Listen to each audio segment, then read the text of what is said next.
கொல்கத்தாவில் நடந்துள்ள கொடூர சம்பவத்தில் பாஜக செய்யும் அரசியல் குறித்து முரசொலி தலையங்கம் எழுதியுள்ளது.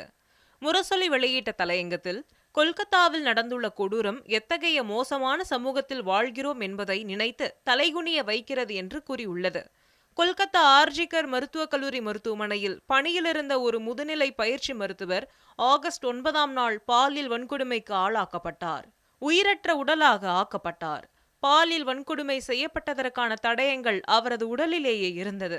அந்த மருத்துவமனை காவல் பணியாளர்களில் ஒருவரான சஞ்சய் ராய் என்பவர் கைது செய்யப்பட்டார். கொல்கத்தா உயர்நீதிமன்ற உத்தரவை அடுத்து இந்த வழக்கை சிபிஐ விசாரித்து வருகிறது. நாடு முழுவதும் மருத்துவர்கள், மருத்துவக் கல்லூரி மாணவர்கள் போராடி கொண்டிருக்கிறார்கள். பெண்கள் போராட்டம் நடத்தினார்கள். இந்த வழக்கை தானாக முன்வந்து உச்சநீதிமன்ற தலைமை நீதிபதி அமர்வு விசாரணை நடத்தியது. பெண் மருத்துவர் படுகொலை செய்யப்பட்ட சம்பவம் கொடூரமானது. பெண்கள் வேலைக்கு செல்ல முடியாவிட்டால், அவர்கள் பணிபுரிவதற்கு ஏற்ற பாதுகாப்பான சூழல் இல்லாவிட்டால் அவர்களுக்கு சம உரிமை மறுக்கப்படுகிறது என்றே பொருள் என்று நீதிபதிகள் குறிப்பிட்டார்கள். மருத்துவர்களின் பாதுகாப்பை உறுதி செய்வதற்கான விதிமுறைகளை வகுக்க 10 பேர் கொண்ட தேசிய பணிக்குழுவையும் உச்சநீதிமன்றம் அமைத்துள்ளது. பெண் மருத்துவர் கொல்லப்பட்ட சம்பவத்தை தற்கொலை போல மருத்துவக் கல்லூரி முதல்வர் சித்தரிக்க முயன்றுள்ளார். அந்த சம்பவம் நடைபெற்ற பின்னர் கல்லூரி முதல்வர் தனது பதவியை ராஜினாமா செய்துள்ளார். அவரது செயல்பாடுகள் விசாரிக்கப்பட்டு வரும் நிலையில் அவருக்கு எப்படி மற்றொரு மருத்துவமனையில் பொறுப்பு வழங்கப்பட்டது என்று உச்சநீதிமன்றம் கேள்வி எழுப்பியதை முரசொலி தெரிவித்துள்ளது. சிபிஐ விசாரணைக்கு முழு ஒத்துழைப்பு தருவதாகவும், என்னிடம் அதிகாரம் இருந்தால் 1 வாரத்தில் குற்றவாளிக்கு தண்டனை வழங்குவேன் என்றும், 10 நாளில் மரண தண்டனை வழங்கும் வகையில் சட்டம் கொண்டுவரப் போவதாகவும் மேற்குவங்க முதலமைச்சர் மம்தா பானர்ஜி சொல்லியிருக்கிறார். போராடும் மருத்துவர்களுக்கு நாங்கள் ஆதரவாக இருக்கிறோம். அவர்கள் மீது எந்த நடவடிக்கையும் எடுக்கப்படாது என்றும் முதலமைச்சர் மம்தா சொல்லியிருக்கிறார். இந்த கொடூரத்தில் நடக்கும் கொடூரம் பாஜக நடத்தும் அரசியல்தான். பாஜக மேற்கு வங்கத்தில் முழு அடைப்பு போராட்டத்தை நடத்தியிருக்கிறது. மம்தாவை முதலமைச்சர் பதவியிலிருந்து விலகச் சொல்லி போராட்டம் நடத்தியிருக்கிறார்கள். குடியரசுத் தலைவர் திரௌபதி முர்மு கொல்கத்தா சம்பவத்தை கண்டித்துள்ளார்.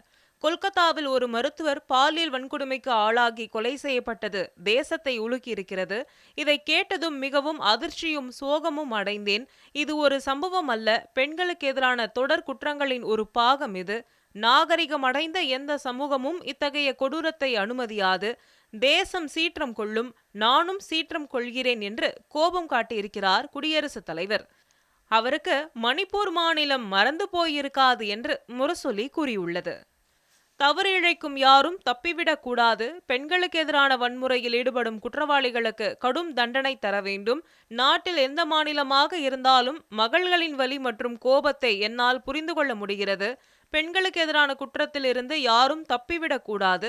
போலீஸ் உட்பட யாரிடமும் அலட்சியம் இருந்தாலும் அவர்கள் மீதும் நடவடிக்கை எடுக்க வேண்டும் என்று பேசியிருப்பவர் யார் தெரியுமா?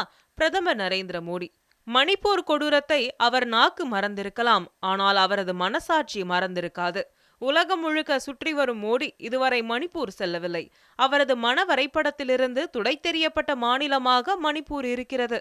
மணிப்பூரில் என்ன நடந்தது? சிபிஐ குற்றப்பத்திரிகையே சொல்கிறது. அந்த 2 பெண்களை ஆயுதம் தாங்கிய 1000த்திற்கும் மேற்பட்டோர் விரட்டி வந்தார்கள். அந்த பெண்கள் இருவரும் தப்பித்து காட்டுக்குள் ஓடினார்கள். சாலையோரத்தில் ஒரு காவல்துறை வாகனம் நின்று கொண்டிருந்தது. அதை பார்த்ததும் அதற்குள் ஓடி ஒளிந்து கொண்டார்கள். அந்த வாகனத்தில் ஓட்டுநர் இருந்தார். காவல்துறை அதிகாரிகள் இருவர் உள்ளே உட்கார்ந்திருந்தார்கள். 4-5 காவலர்கள் அந்த வாகனத்துக்கு அருகில் நின்று கொண்டிருந்தார்கள். அந்த 2 பெண்களோடு ஆண் ஒருவரும் ஓடி வந்தார். தங்களை பாதுகாப்பான இடத்துக்கு கொண்டு போய் விடுங்கள் என்று அந்த ஆண் காவலர்களிடம் கெஞ்சினார். ஆனால் காவலர்கள் இந்த வாகனத்தில் சாவி இல்லை என்று சொல்லிவிட்டார்கள். அந்த பெண்களை காப்பாற்ற காவலர்கள் மறுத்துவிட்டனர். அதற்குள் கலவரக்காரர்கள் அந்த வாகனத்தை சூழ்ந்து விட்டார்கள். உடனடியாக காவலர்கள் அனைவரும் ஓடிவிட்டார்கள். வாகனத்துக்குள் இருந்த 2 பெண்களையும் கலவரக்காரர்கள் வெளியில் இழுத்து வந்தார்கள்.